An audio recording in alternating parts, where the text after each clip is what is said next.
The morning sun, already fierce and heavy, streamed through the gaps in the thatched roof, dabbling the dirt floor with shifting patterns of light and shadow. A faint breeze, carrying the scent of damp earth and blooming jasmine, stirred the air, but did little to alleviate the humid embrace of the delta. In the modest dwelling, a small voice cut through the quiet hum of the awakening village. "Uncle Truong, where are you, Mom?" The question hung in the air, a plaintive cry from a child's innocent heart. Dewey, a boy of perhaps 5 years, clutched a worn wooden toy, his gaze fixed on the front gate where a newly installed railing gleamed faintly, its dark wood contrasting with the sun-baked mud walls. His eyes, wide and earnest, sought reassurance from his mother, who was meticulously sweeping stray leaves from the porch. "I miss you, Uncle Truong. You made this railing beautifully, right?" His mother paused, her broom still, a gentle smile touching her lips. She understood the depth of Dewey's attachment to Uncle Truong, a master carpenter whose quiet presence often filled their home with the comforting rhythm of work and the sweet scent of fresh-cut timber. Truong was more than just a skilled craftsman, he was a steadfast pillar in their small community, a man whose hands, gnarled and strong, told stories of a lifetime dedicated to honest labor and the creation of lasting beauty. The railing, a testament to his artistry, was a sturdy boundary, an unyielding promise of security, carved from the densest local hardwood, its joints fitted with an almost invisible precision that spoke volumes of his expertise. It was not merely a functional barrier but a work of art, each curve and straight line reflecting the meticulous care he poured into his craft, a craft passed down through generations, embodying the very soul of their village's traditions. The wood itself, dark and rich, had been chosen for its enduring quality, its ability to withstand the relentless tropical climate, a silent guardian for the home. Just then, Ba Tone, Dewey's father, emerged from the workshop adjacent to the house, his broad shoulders already glistening with sweat despite the early hour. He carried a large, hand-hewn wooden door frame, its weight bending his frame slightly. He nodded to his wife, a silent acknowledgement of her constant efforts, and then to Dewey, a fleeting, loving glance. "Yes, do you need me to help you today?" he called out to Uncle Truong, who was carefully measuring a new section of timber.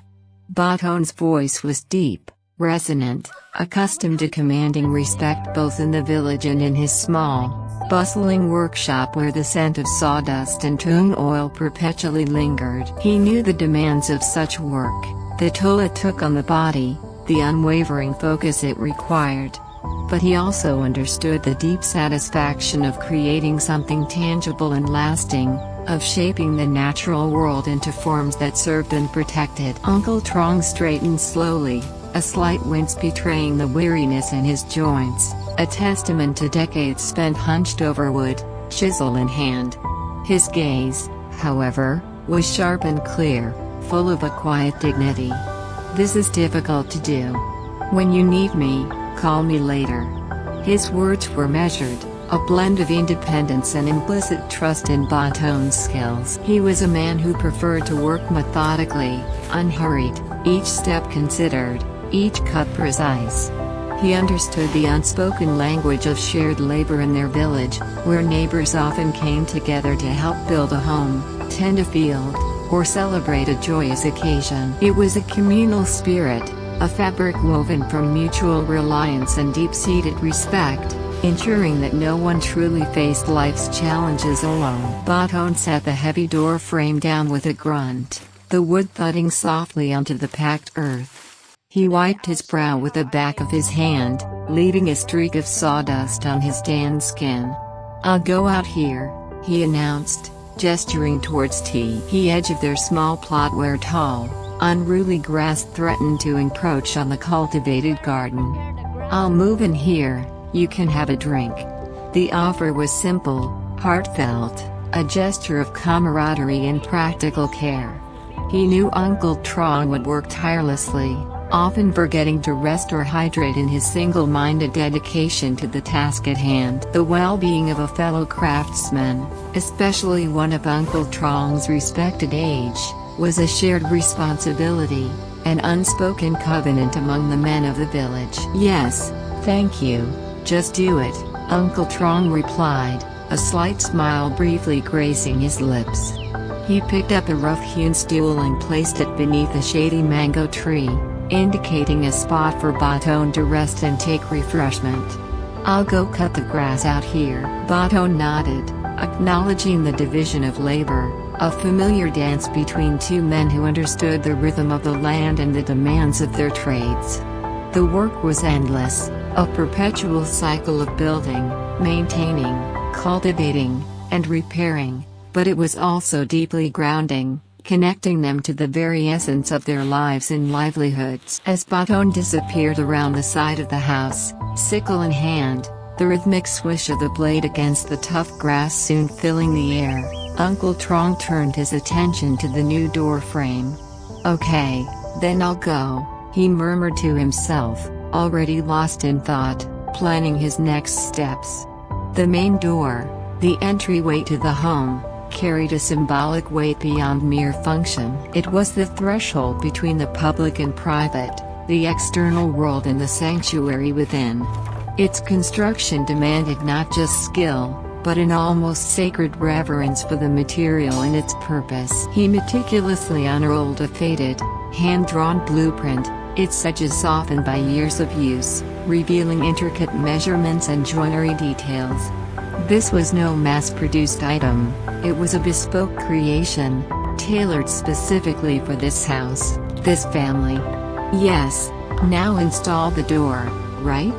he confirmed to himself, his fingers tracing the lines on the drawing. "Now you have to drill the holes before installing it." The drilling was crucial, not just for the hinges but for the internal mechanisms, the very sinews that would allow the door to swing smoothly, silently, securely. He selected a hand drill, a venerable tool crafted from dark wood and gleaming steel, its handle smooth from countless hours of use, a silent testament to the many doors it had helped bring to life. He chose the drill bits with care, each one a different size, honed to a razor's sharpness, reflecting his dedication to precision and durability. The air soon filled with a subtle aroma of wood dust as Uncle Truong began his work.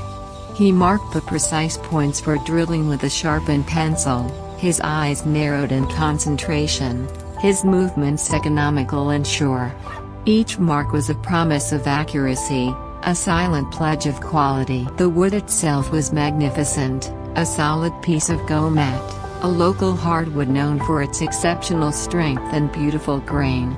It possessed a natural resistance to termites and rot, making it ideal for a main door that needed to withstand the relentless onslaught of the tropical weather and the passage of time. The grain, a rich tapestry of interwoven lines, told the story of the tree's life, its growth rings a silent chronicle of seasons and years. He moved slowly, deliberately, each action imbued with the wisdom of experience. The first small hole was drilled, a faint whirring sound accompanying the penetration of the steel into the dense timber. He then switched to a larger bit, expanding the pilot hole with a practiced ease, ensuring that the final fit for the hinge pins would be absolutely snug, without any play or weakness. There was no room for error in such critical work, no shortcut that could bypass the necessity of patience and precision. The sound of the drill was a meditative rhythm, a counterpoint to the distant rustle of Baton's sickle on the grass. After the initial holes were drilled, Uncle Truong began the delicate process of chiseling out the recesses for the door's hinges. This required an even greater degree of finesse. He used a series of chisels, their blades gleaming, each one designed for a specific cut. The small, sharp taps of the mallet against the chisel handle were precise, controlled, carving out perfectly rectangular depressions where the metal hinges would eventually sit flush with the wood, disappearing seamlessly into the frame. This was the mark of true craftsmanship, the invisible details, the hidden strengths that ensured longevity and flawless function. The edges of the recesses were clean, sharp, a testament to his unwavering hand and keen eye. He would occasionally pause, running a calloused finger over the carved surface, assessing its smoothness, its depth, its perfection. "These will probably have to be sanded, right?" Baton's voice, a little closer now, broke through Uncle Truong's concentration. He had finished cutting the grass, the ground now neatly shorn, and returned to watch his friend work, a bottle of cool water in his hand. The question was not really a question but an affirmation of the meticulous process, a recognition of the stages of refining raw material into finished art. Uncle Truong nodded, a rare, genuine smile touching his lips. "Yes, I'm not working today," he clarified, meaning he wasn't engaged in his usual, paid commissions, but rather lending his expertise as a favor to a dear friend, a part of the unspoken social contract that bound their community. He valued the opportunity to contribute, to offer his gift of craft to those he cared for, without expectation of immediate recompense. It was a form of communal wealth, exchanged through acts of kindness and skilled labor. "Yes, let me help you because I'm free today." Baton walked closer, offering the water bottle to Truong, who accepted it with gratitude, taking a long, refreshing sip. The air was thick with the scent of freshly cut wood and the earthy aroma of damp soil, a testament to the dual labors of the morning. Baton's presence was a welcome addition, not just for the extra pair of hands, but for the shared companionship, the quiet conversation that flowed between men accustomed to working side by side. "Yes, okay, this is heavy, right?" Baton said, his eyes assessing the large, unadorned wooden slab that would soon become the main door. It leaned against a sturdy pillar, awaiting its turn, its sheer mass evident even from a distance. The wood was a beautiful, dark mahogany, its natural luster hinting at the beauty that would emerge once polished. Its weight was formidable, a challenge even for two strong men. Uncle Truong gestured towards the door slab. "It to me." "Yes." He moved deliberately, positioning himself to take the larger share of the burden. He knew the importance of proper lifting, the risk of injury when handling such substantial materials. "This wood is very good, so it's very heavy and sturdy." His voice held a note of reverence for the material itself, a deep respect for the natural world that provided such strength and beauty. The weight was not a burden to him, but a testament to the quality and longevity of the timber, a guarantee that this door would stand firm for generations, a silent sentinel protecting the family within. He carefully instructed Baton on where to grip, ensuring they would lift in unison, their movements coordinated, like dancers in a slow, deliberate ritual. Together, they hoisted the massive door slab, their muscles straining, a low grunt escaping Baton's lips as they maneuvered it into position within the newly prepared frame. The fit was snug, almost perfect, a testament to Uncle Truong's precise measurements. They then began the intricate process of attaching the hinges, each screw driven in with deliberate force, securing the heavy wood to its frame. The metal chi leaned against the dark timber, a small but essential detail in the larger mosaic of the door's construction. Uncle Truong meticulously checked the alignment, ensuring that the door hung perfectly plumb, neither leaning nor dragging, its edges parallel to the frame with millimeter precision. He used a spirit level, its small bubble floating perfectly between the two lines, confirming his masterful execution. A sigh of satisfaction escaped Uncle Truong's lips as the final hinge was secured. "Okay, that's it. The window is done now." He gestured to a small, newly installed window, its simple wooden frame a perfect complement to the house's rustic charm. The window, though smaller, had received the same careful attention, its panes of glass cleaned to a sparkle, offering a clear view of the vibrant garden outside. It was a moment of quiet pride, the completion of another small but significant detail in the tapestry of home. Yes, Let's install the main door, right? Baton confirmed, his face also reflecting the contentment of a task well done. The main door was the centerpiece, the focal point of their day's labor. Its completion would signify a major milestone in the ongoing renovations of their home, transforming it from a mere structure into a secure and welcoming sanctuary. "Yes, that's right, Uncle." Uncle Truong acknowledged, his gaze already envisioning the finished product. He was a man of few words, his language often spoken through his hands, through the wood he shaped with such artistry.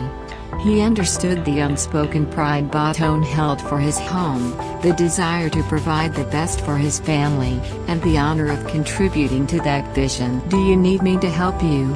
Call me," he offered, his respect for Baton evident in his tone, a subtle deferral to the homeowner's preferences. Baton grinned, a flash of white against his sun-darkened skin. "Yes, okay, come here and help me a bit." He knew that Uncle Truong's experienced eye and steady hand were invaluable, especially for the final adjustments that would ensure the door operated flawlessly. Together, they meticulously checked the door's swing, opening and closing it gently, listening for any telltale creaks or catches. They planed a tiny sliver off one edge, sanded another, until the door glided with an almost effortless grace, a testament to their combined efforts and Uncle Truong's unwavering pursuit of perfection. Finally, after what seemed like an eternity of minute adjustments, the door settled into its frame with a soft, satisfying thud. The afternoon sun had begun its slow descent, casting long, golden shadows across the yard, painting the scene in hues of warmth and tranquility. "When you're done, let me close it and see if it fits." Baton stepped back, his chest swelling with quiet pride, a triumphant glint in his eyes. He slowly pushed the heavy door inward, then pulled it outwards, testing its movement with an almost ritualistic care. "Open it up and close it comfortably." Uncle Truong's voice was soft, his approval evident in the gentle command. He watched, a faint smile playing on his lips, as Baton repeated the motion, the door swinging smoothly, silently, a perfect fit within its frame. The rich wood hummed faintly, a deep, resonant sound, responding to the touch of hands that had shaped it from raw timber into a guardian of the home. This moment of quiet satisfaction, the culmination of hard work and shared skill, was a deeply fulfilling experience, a silent celebration of creation. "Yes, that's it, my dear." Baton turned to his wife, who had emerged from the kitchen, wiping her hands on her apron, her face illuminated by a joyful, relieved smile. She knew the importance of this door, not just as a physical barrier, but as a symbol of their family's stability and growing prosperity. "Yes, that's it, the door is done, my dear." His words, spoken with a tender pride, conveyed a sense of accomplishment that transcended the simple act of construction. It was a promise kept, a foundation strengthened, a home more secure. The cool evening air began to descend, bringing with it the sweet scent of night-blooming flowers and the distant chorus of crickets. The day's strenuous work was winding down, leaving behind a profound sense of peace and accomplishment. Baton turned to Uncle Truong, a gesture of deep gratitude in his eyes. "Okay, now you go home first, are you done? I'll go buy a lock in the afternoon, okay?" His voice was gentle, recognizing the weariness in his friend's frame. He knew Uncle Truong had spent the entire day tirelessly, pouring his expertise and strength into their home, asking for nothing in return. Uncle Truong nodded, a flicker of fatigue in his eyes, but also the deep satisfaction of a craftsman whose work was complete and well received. "Yes, just install the lock and you're done." His advice was practical, concise, a final instruction from a master to his apprentice, ensuring the last detail would be handled correctly. He gathered his tools, carefully placing them back into his weathered wooden toolbox, each item returned to its rightful place. These tools were an extension of himself, generations of craftsmanship embodied in their worn handles and polished blades. "Yes, then you go home carefully, okay?" Baton pressed, his concern genuine. The path back to Uncle Truong's own small welling wound through fields and across a narrow, unlit lane, and he wanted to ensure his friend's safety. It was a reflection of the deep-seated cultural value placed on care for elders, a respect that permeated every aspect of their community life. "Then you go home." "Yes, yes, Uncle, take the bottle of water home to drink," Baton added, handing him a cool, refreshing bottle of water. It was a small gesture, but one imbued with profound meaning, a symbol of gratitude, camaraderie, and the enduring bonds of friendship that often transcended familial ties in their close-knit village. Uncle Truong accepted it with a nod, a silent acknowledgement of the kindness, his heart warmed by the simple act of generosity. He was a man who understood the value of such small offerings, knowing they often spoke louder than elaborate words. He quietly took his leave, his steps slow but steady, disappearing into the gathering twilight, leaving behind a finished door and a day marked by diligent labor. As Uncle Truong's silhouette faded into the distance, Baton stood for a moment, admiring the newly installed door, its solid presence now a comforting addition to their home. He reached out, running his hand over the smooth, rich surface of the wood, feeling its weight, its strength, its inherent beauty. "He did it very well," he murmured, not to his wife, but to himself, a private acknowledgement of his friend's exceptional skill. The words were simple, yet carried the weight of profound appreciation, a testament to the artistry and dedication that had gone into every joint, every curve, every perfectly fitted panel. He felt a deep sense of security and pride, knowing that this door, crafted with such care, would protect his family for years to come. Dewey, who had been quietly observing from his mother's side, suddenly clutched at her out eye, his eyes wide and earnest. The realization that Uncle Truong